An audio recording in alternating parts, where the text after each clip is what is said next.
Hello everyone, welcome to MOOC's Corporate Law course.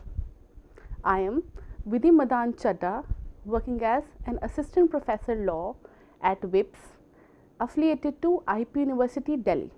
I will be dealing with the module on types of companies. This module on types of companies is in continuation to the incorporation process, wherein the students will get to know about the various kinds of companies which can be incorporated in the Indian context. The focus of the module would be to discuss the benefits and the nature of these kinds of companies.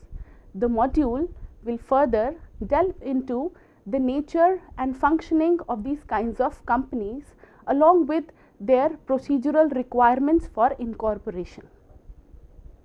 The objectives of this module would be to understand various kinds of companies, their nature and the relevance for choosing such forms of businesses.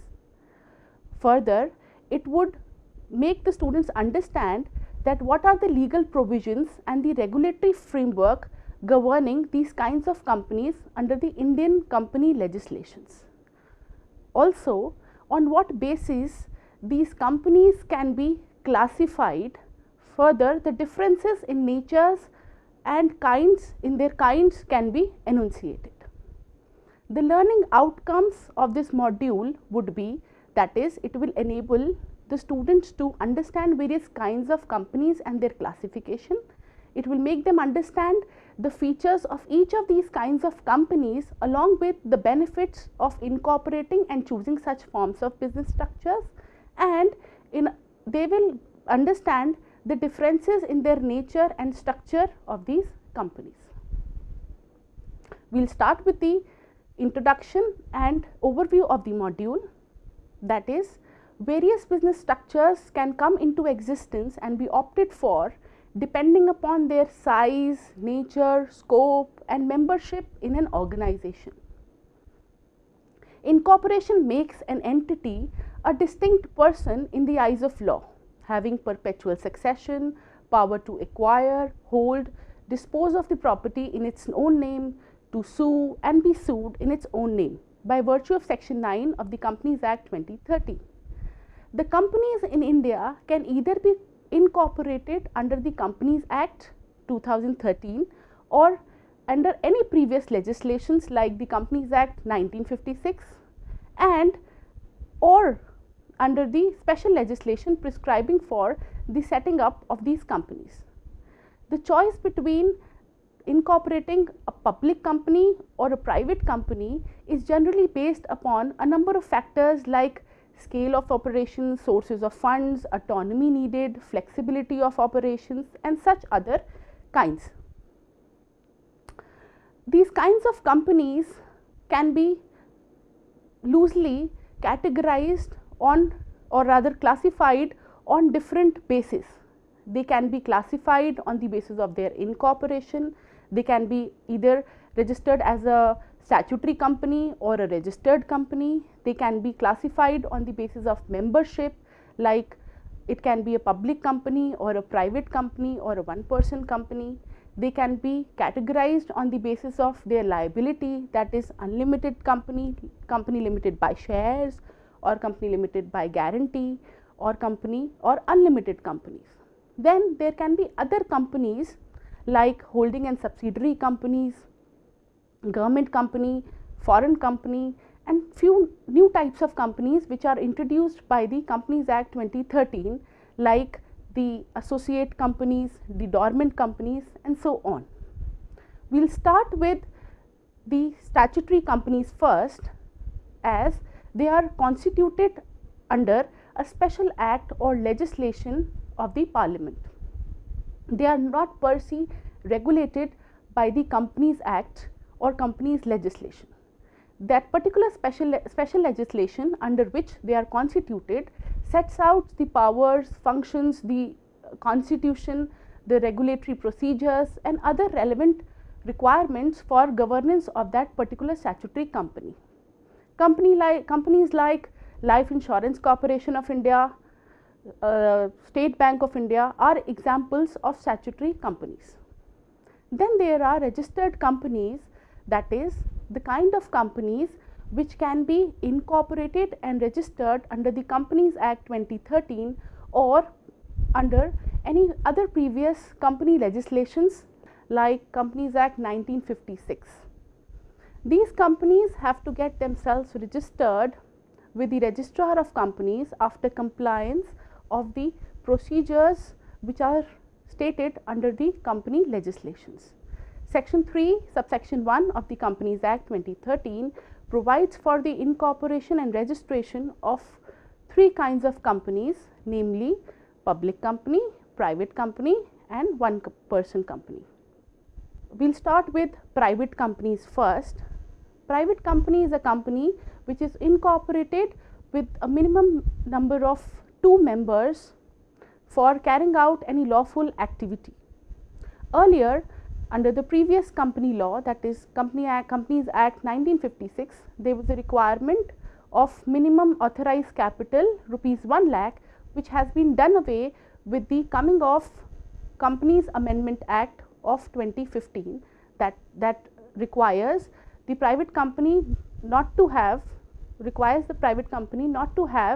any minimum prescribed authorized capital. Private company, unlike the public ones, are restricted from inviting deposits or funds from the public or accepting funds from the public at large. Hence, these companies enjoy a number of privileges in the form of relaxations from compliances. There is a requirement of having minimum 2 directors on the board of private companies. There are a number of privileges that accrue to a private company.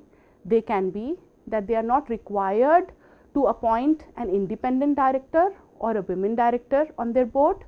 They are not required to retire a proportion of their directors each year. The provisions of voting, regulations like quorum, notice cannot be complied with stricto sensu, and they can have their own internal regulations as prescribed by the articles of the company. They are not required to prepare report for their annual journal meetings, and there is no need for having a secretarial audit for private companies. Companies Act 2013 has introduced two new types of private companies, that is a one person company and a small company. We will start with the one person company first.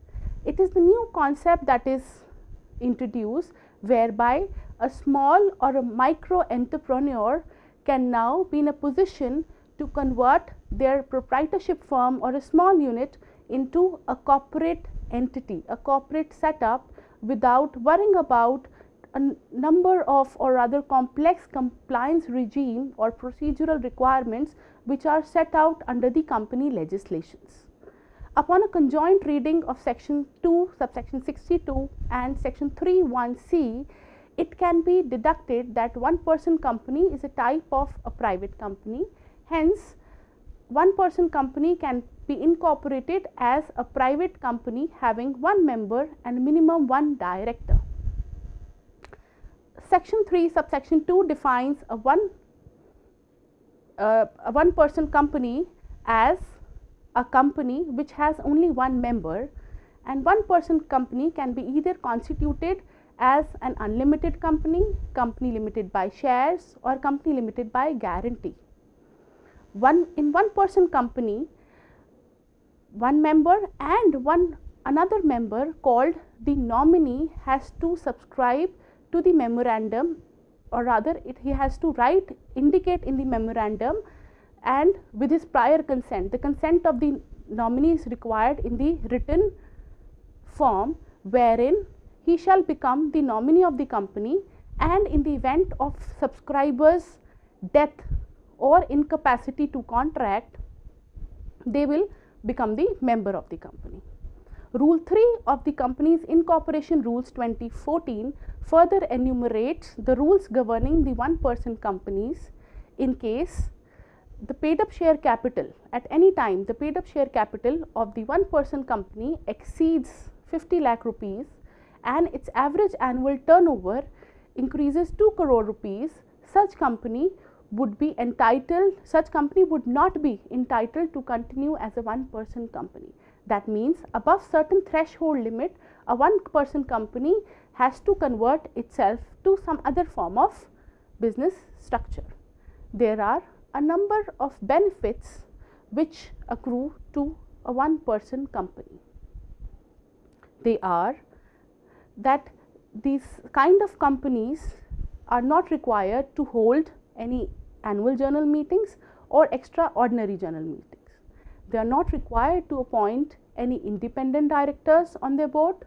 Only 2 board meetings in a calendar year, that is, each meeting in the half year is what they are required to hold for the board of directors, and further they are not required to prepare a cash flow statement as a part of their financial statements.